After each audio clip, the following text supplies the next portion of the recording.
Good afternoon, everyone, and welcome to our post-match press conference. Congratulations to the Adamson Lady Falcons for beating the Ateneo Blue Eagles in straight sets. You have Coach JP Nude, Abby Segi, and Shai Nitura. Coach, congratulations for this victory.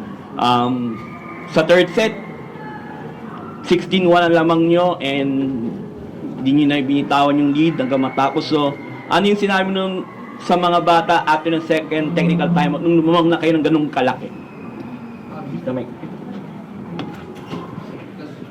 Yung ano lang kasi sabi namin ano lang talaga, instruction is continue to keep going lang talaga kasi syempre it's not kumbaga it's not a safe lead pa rin kasi hindi pa natatapos yung game, no. So stick to the system, stick pa rin kung yung mga instruction. So yun, so we keep going kasi yun nga, we thank the Lord first, no, sa panalo ngayong araw.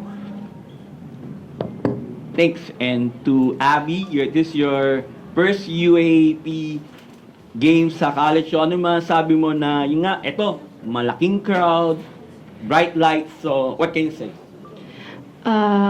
Syempre po, first year, it wasn't easy po for me. Kasi yung sa process po, mahirap. Sa off-season, sinusubok po talaga. Pero thank you, Lord, kasi win kami, first game, and then, ano lang, one step at a time lang po kami, one game at a time lang. And yung mga lapses po na nangyari ngayon, work on po namin sa training para next game po maayos na po namin. Yun lang po. Sorry. And last to Shai. Shai, yun nga, ito na, dumating na yung mga teammates mo sa high school like si Abby. So what can you say, you have someone like Abby na to count on para hindi maging over-reliant sa'yo? What can you say?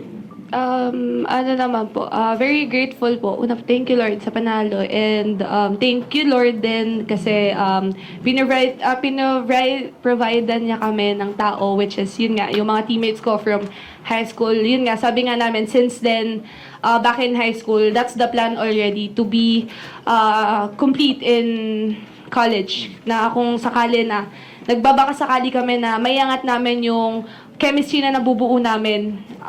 Chemistry na nabuo namin nung high school up to college. So, let's see kung paano po kami makakabuo ng chemistry and ng history through our people po na pinovide sa amin ni Kat. Shai had 16 points and Abby Segi had 8 points and 5 digs. Okay, the floor is open for questions.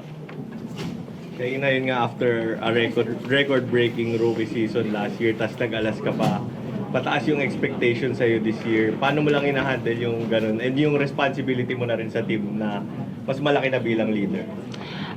Same pa rin naman po. Actually, gumaan nga po siya for us, lalo sa team. Kasi nga, collective effort na siya.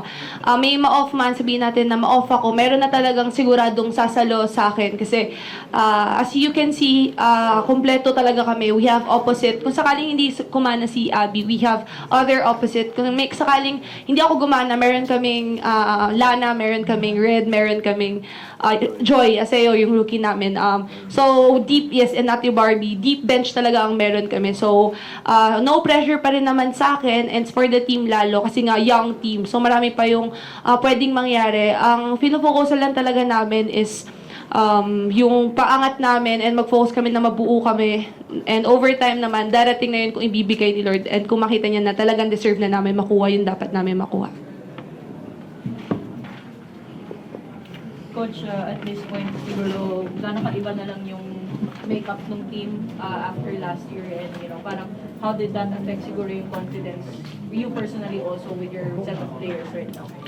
Kasi for me, no, so it's number one thing is hindi naman sobrang madali, kundi para ano na siya kumaga madaling magtrabaho because I know my players all the time. So lahat sila mostly galing sa high school. So it's easy for me to on how to paano kami magtrabaho. Tapos yun nga sa lahat naman ginagawa, yun nga talaga we need always to stick talaga doon sa system namin, sa kung anong tinuturo because nga yun sabi ko nga is we always obey more on talaga na maging successful tayo all the time. So yun lang talaga na mas for me mas better ngayon Kasi I know my players and alam ko yung iba't ibang attitude and character nila. So, paano ako mag-adjust for them so that na hindi kami lagi magka-clash during the training, the preparation.